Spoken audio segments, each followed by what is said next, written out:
जनहित में एक काम गिरा दीजिए। आप तो पत्रकार हैं, विद्वान पत्रकार। हमें तो मालूम है, आप बताएं। आप बताइए कितनी यूनिवर्सिटी खोली, कितने मेडिकल कॉलेज खोले।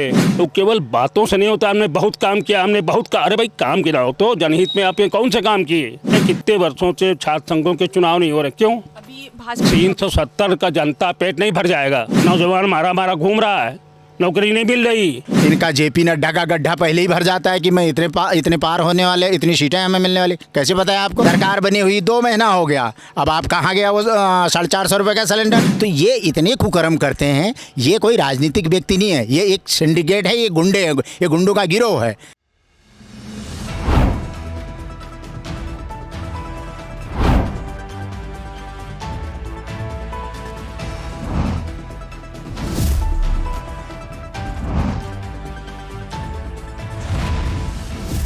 NTV निष्पक्ष, सत्यता की कसौटी। अभी हम कांग्रेस कार्यालय में मौजूद हैं और यहाँ पर कुछ लोग हमारे साथ मौजूद हैं, कार्यकर्ता यहाँ पर। तो आप सभी जानते हैं कि लोकसभा चुनाव की तारीखों का ऐलान हो चुका है, आदर्श आचार संहिता भी लागू हो गई है। तो ऐसे में यहाँ पर जो कार्यकर्ता मौजूद हैं उनसे बात करेंगे कि अब क्या तैयारियां हैं, क्या रणनीति है। इलेक्टोरल बॉन्ड जो इस वक्त सबसे ज़्यादा सुर्खियों में है, इस पर भी चर्चा करेंगे। तो एक एक करके लोगों से बात करते हैं। कांग्रेस की जो रणनीति है और कई सारे मुद्दे हैं जिन पर बात करते हैं। सर, सबसे पहले आपसे ही बात करते हैं, जो इलेक्टोरल बॉन्ड है उसके बारे में क्या कांग्रेस का है और अपनी क्या रणनीति है कांग्रेस पार्टी की? कांग्रेस पार्टी चुनाव के लिए पूरी तरह तैयार है और अधिकतम सीटें हम जीतने जा रहे हैं। भारतीय जनता पार्टी कहीं पता होता नहीं लगेगा और 405 सीटें कांग्रेस पार्टी जीतने जा रही है, गठबंधन। तो हम समझते हैं कि कांग्रेस पार्टी की पूरी तैयारी है और पूरी तैयारी के साथ हम मैदान में उतरे हैं। और वर्तमान भाजपा सरकार या निवर्तमान भाजपा सरकार ने कोई काम तो किया नहीं, खाली बातें की है। नरेंद्र मोदी बोल रहे हैं हमने बहुत सारे विकास कार्य किए, बहुत सारा काम कर डाला है। जनहित में एक काम गिरा दीजिए। आप तो पत्रकार हैं, विद्वान पत्रकार। हमें तो मालूम है, आप बताएं। आप तो विद्वान पत्रकार हैं। नहीं सुनिए तो आप बताइए कितनी यूनिवर्सिटी खोली, कितने मेडिकल कॉलेज खोले, कितने लोगों को रोज़गार दिया, गरीबी के लिए क्या किया इन्होंने। आज हर चीज़ के दाम बढ़ते जा रहे हैं, तो उस पर कोई अंकुश है, उस पर कोई कार्रवाई है? तो केवल बातों से नहीं होता। हमने बहुत काम किया, हमने बहुत अरे भाई काम गिराओ तो। जनहित में आपने कौन से काम किए? किसानों के लिए आपने क्या किया? महिलाओं के लिए आपने क्या किया? छात्रों के लिए आपने क्या किया? कितने वर्षों से आप जानती हैं, कितने वर्षों से छात्र संघों के चुनाव नहीं हो रहे, क्यों? अभी भाजपा ने कहा जो हमने कहा वो कर दिया। राम मंदिर, CAA, 370, ये उन्होंने वादे किए थे वो पूरा हुई। जो वो मुद्दा वो बनाकर चल रहे हैं। 370 का जनता पेट नहीं भर जाएगा। जनता का पेट भरेगा भोजन से। आपने गरीबी पे और महंगाई पे और बेरोजगारी पे कौन से काम किए? नौजवान मारा मारा घूम रहा है, नौकरी नहीं मिल रही। अगर कहीं फार्म भरता तो मालूम हुआ वो पेपर लीक हो गया। तो इन सब बातों का जवाब कौन देगा? अब ये बात जवाब तो वही देंगे, हम तो नहीं दे पाएंगे। कांग्रेस सरकार युवाओं के लिए क्या करेगी? युवा का जो रोजगार का मुद्दा है बहुत बड़ा मुद्दा है। कांग्रेस पार्टी के जब गठबंधन सरकार बनेगी वो तो सब सामने आ रहा है। हमका मुद्दा आज से कल तक का सामने आपके जो कांग्रेस पार्टी जो करेगी, जो डिमांड है उसके विषय में आज से कल तक घोषणा हो जाएगी। उनका पूरा ये बन रहा है कि हम कौन कौन से काम करेंगे, किसके लिए काम करेंगे। तो ये कांग्रेस पार्टी और गठबंधन का ये नीति बन रही है, इसमें कोई प्रॉब्लम नहीं। और कांग्रेस पार्टी आप जानती जो कहती है वो करती है। अच्छा, और जो है 400 के पार का जो नारा है इस पर कैसे वार करेंगे? नहीं, देखिए वो तो सही कह रहे हैं। 400 के पार, 400 पार का मतलब लोग नहीं समझ पाते हैं। 400 पार का मतलब ये होता है कि 400 सीटें इंडिया गठबंधन को, उसके ऊपर जितनी सीटें हैं वो भाजपा गठबंधन NDA को, और उसके ऊपर बचती है 134 सीट। 134 सीट भाजपा को, 400 कांग्रेस को। ये उन्होंने खुद कहा है, हम नहीं कह रहे हैं। ये माननीय मोदी जी, अमित शाह जी ने खुद कहा है कि 400 के ऊपर जितनी सीटें हैं वो भाजपा को, और 400 बाकी जितनी सीटें हैं 400 इंडिया गठबंधन को। तो कहा उसमें कुछ सोचें। उत्तर प्रदेश में कितनी सीटें निकालेंगे? उत्तर प्रदेश में हम 80 की 80 सीटें इंडिया गठबंधन जीतने जा रही है। इनके पास प्रत्याशी नहीं है।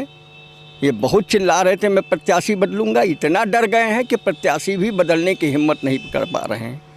ये चाहते हैं ब्रजभूषण सिंह को हटाएं, लेकिन हटाने की हिम्मत नहीं कर पा रहे हैं। ऐसा क्यों? ऐसा किस इनके पास कोई है ही नहीं, कोई लड़ने के लिए तैयार नहीं है। किस एजेंडे पर, किस मुद्दे पर लड़ेगा? मगर देखिए सांसद और विधायक जो हैं लगातार बीजेपी का ही दामन थाम रहे हैं। अरे आप ये क्यों भूल रही हैं? अभी मध्य प्रदेश में लाइन लगी हुई, राजस्थान में लाइन लगी हुई है, हरियाणा में लाइन लगी हुई है कि इनके पार्टी के लोग छोड़कर कांग्रेस ज्वाइन कर रहे हैं। झाड़ू लग जा, सफाई है आपकी।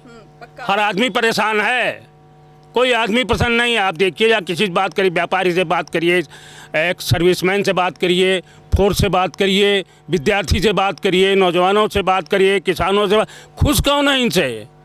सारे लोग तो दुखी हैं, वोट कौन देगा?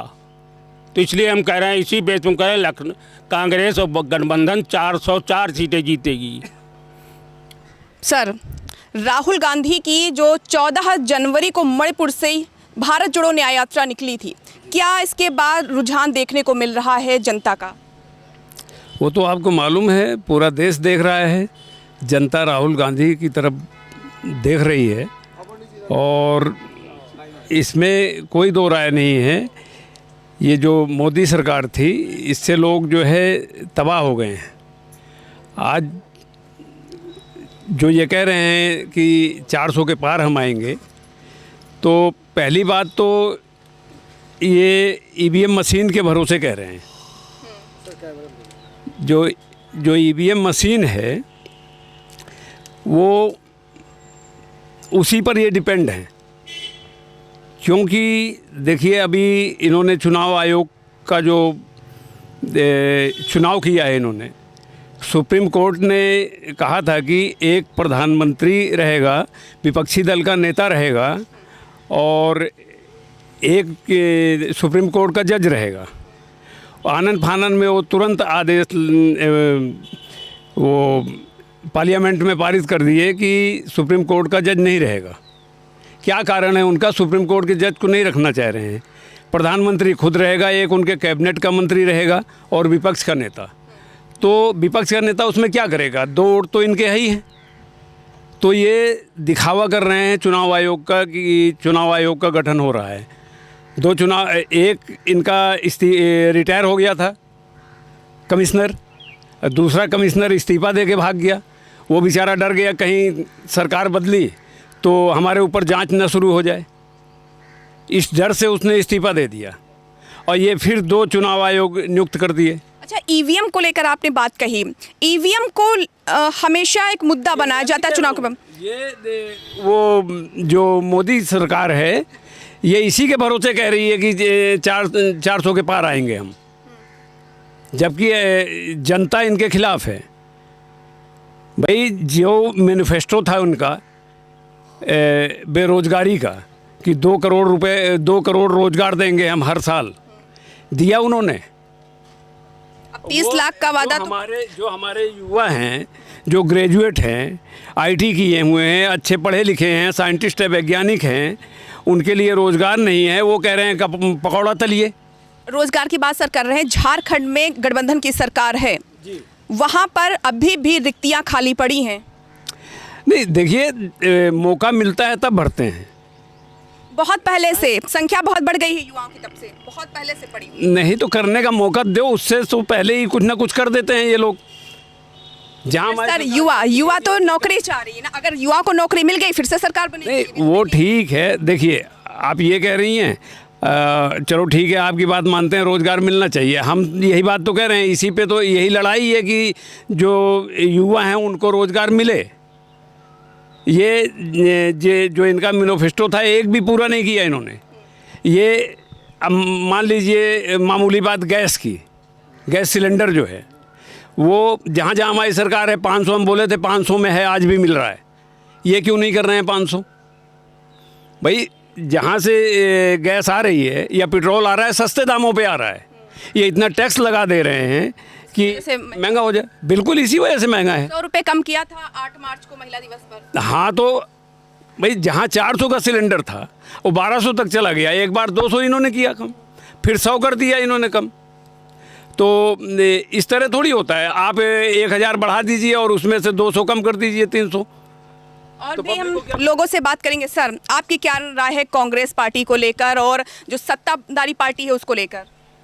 सत्ताधारी देश को ठग रही है, कांग्रेस पार्टी ने देश बनाया है, अब कांग्रेस आगे सरकार बनाएगी, इंडिया गठबंधन सरकार बनाएगा। कितने पार करेगी उत्तर प्रदेश में? हम बहुमत से पार करेंगे, बहुमत 272 का है तो हम जो है 300 पार करेंगे और सरकार हमारी ही बने। हाँ, ये इनका ईवीएम में गुणा भाग है, वो इसीलिए ये दम भरते हैं कि हम इतने आएंगे, ये हमेशा दम भरते हैं। 2014 में बदलाव का चुनाव हुआ था, हम वो मानते हैं, और बदलाव हुआ था, बदलाव हुआ, ठीक है, अच्छी बात है, बदलाव लोकतांत्रिक प्रक्रिया में बदलाव होना चाहिए। इसके बाद 2014 के बाद जितने चुनाव देश में हुए हैं वो सब ईवीएम से ये लोग जीते हैं, चाहे वो राज्यों के चुनाव हो चाहे केंद्र के चुनाव हो। ये पहले ही हमेशा घोषणा कर देता है मैं इतने जीतने वाला हूँ। हमें अब नरेंद्र मोदी, इनका जेपी नड्डा का गड्ढा पहले ही भर जाता है कि मैं इतने पार होने वाले, इतनी सीटें हमें मिलने वाली। कैसे पता है आपको? आपको इतनी सीटें मिलने वाली कैसे पता? आप क्या वो क्या आप क्या कोई वो हैं भविष्य वक्ता हैं कि जो आप ये बताएंगे कि हमें इतने मिलने वाले? तो आपने काम कुछ किया नहीं, लोगों को ठगा। नरेंद्र मोदी भारत के प्रधानमंत्री हैं और प्रधानमंत्री इतना खड़े खड़े कच्चा झूठ बोलता है। मध्य प्रदेश के चुनाव में प्रधानमंत्री ने बोला मैं बीजेपी ने, कांग्रेस ने कहा कि हम 500 रुपये में सिलेंडर देंगे। अब इन्होंने कह दिया मैं 450 में सिलेंडर दूंगा मध्य प्रदेश में। सरकार बनी हुई 2 महीना हो गया, अब आप कहाँ गया वो 450 रुपये का सिलेंडर? आप प्रधानमंत्री होते हुए इतना झूठ बोलेंगे? प्रधानमंत्री के मुंह से निकला हुआ शब्द कानून होता है। आपको प्रधानमंत्री न पद की गरिमा, न आपको कानून के बारे में पता, न देश के लोगों की कोई भावनाओं के बारे में, भावनाओं के लिए कोई मान सम्मान है। मतलब आप कुछ भी बोलते रहेंगे, सब कुछ चलता रहेगा। ये क्या मदारी का वो है? कोई मदारी का तमाशा चल रहा है? अच्छा सर, एक बात बताइए कि जब राहुल गांधी जी ने न्याय यात्रा निकाली थी, पहले भारत जोड़ो यात्रा, कर्नाटक में जीत हुई थी, उसका असर क्या इस बार पड़ेगा जो न्याय यात्रा राहुल गांधी ने निकाली है? मैंने आपको बताया पत्रकार महोदय, 2014 के बाद जो भी चुनाव हुआ है वो ईवीएम से हुआ है।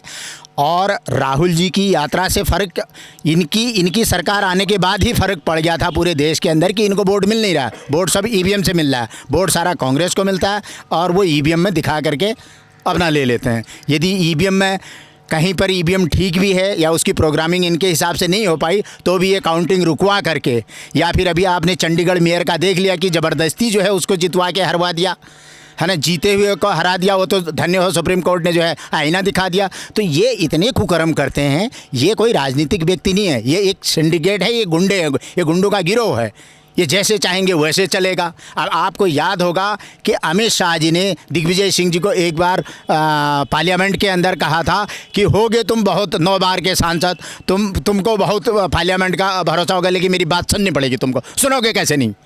ये भाषा होती है, ये गृह मंत्री की भाषा होती है। एक पार्टी के राष्ट्रीय अध्यक्ष पद से जो है सांसद बने हो फिर मंत्री बनो, ऐसे भाषा बोलोगे आप? जिन्होंने 50 साल राज किया, 50 साल राज में हमने सिर्फ 53 लाख करोड़ उधार लिया।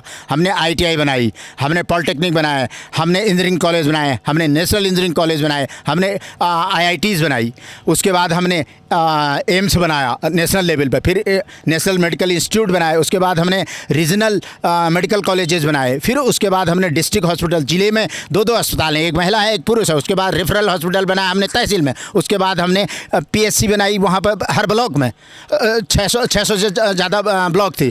50 साल में हमने 53 लाख करोड़ लेकर के इतना बड़ा इंफ्रास्ट्रक्चर, इसरो से लेकर के आपका LIC जो आप बेच रहे हो, स्टेट बैंक, ये सारी चीज़ें हमने बना के दिया हुआ है। आपने 205 लाख करोड़ उधार लिया, देश को बताया नहीं उधार कितना लिया, कहाँ से लिया ये भी पता नहीं। देश क्या बेच करके, मान लो अभी सरकार आ रही है, हमारी सरकार आई, क्या बेचेंगे हम कि 205 लाख करोड़ कहाँ से कर्जा तारेंगे? ये बताएं ज़रा देश को कि 205 लाख करोड़ मैंने उधार लिया और क्या बनाया उसने? कौन से एम्स बनाए, कौन से IIT बनाई, कौन सी जो है इंफ्रास्ट्रक्चर बनाया?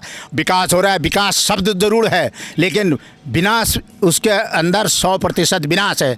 205 लाख करोड़ का हिसाब मैं आपके माध्यम से नरेंद्र मोदी से मांगता हूं कि देश की जनता जानना चाह रही है ये 205 लाख करोड़ विदेशी कर्ज लिया, कहां से लिया, क्यों लिया, किस हिसाब से तारेंगे, उसका हिसाब दे चुनाव में जाने से पहले।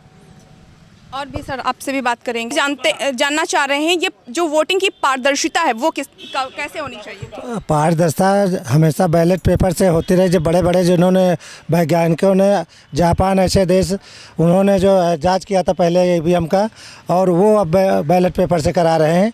तो भारत में क्यों नहीं कराया जा रहा है? ये बैलेट पेपर से हो तो कुछ पारदर्शिता बिल्कुल स्पष्ट हो जाएगी। लेकिन चूँकि ये बैलेट पेपर से न करा करके ईवीएम से ही कराना चाहते हैं, और जितना गुजरात लावी है ज़्यादातर उन्होंने अपने आदमी हर जगह बैठा दिए हैं।